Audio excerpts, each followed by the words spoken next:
Mama hapa ndio mwangu na hapa nilikuwa sija kuleta. Ndio mwangu ndo anakaa. Baby. Wife. Fanya pasta bwana, mimi nataka nisepe bwana. Haya. Wewe unapiga nani muda wote? Shika mimi nimekuletea maua wewe.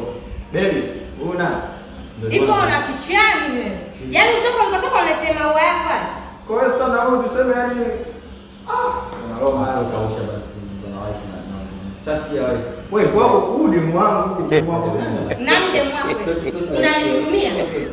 Wewe shika tabia yako. Hata hivyo hawezi kwenda huko. Tena naomba ujielewe, ujitambue. Kivipi? Yaani unataka naletea make zao hela au unaletea maua? Wewe una kiti mama, eti uingie ndani. Unaijua hata kodi ya ndani? Huyu demu wangu nilishindwa kukwambia. Na wewe demu wako nani? Hapo unajua hata nalipa umeme kiasi gani au unamwambie kwanza? Mwambie nani? Hebu naomba msiletee upumbavu. Msiletee kelele nyumbani kwangu. Umenisikia eh? Ushanipania nini? Kala umeme. Hamna bado. So umeme tu vocha si hali. Kumanina. Kodi usiniambie. Yaani mmetoka mikotoka huko mmekuja kuniletea kelele nyumbani. Muangalie kwanza na baba yako ndio mwanangu anakupenda. ipo kama ndazimu. Ovyo.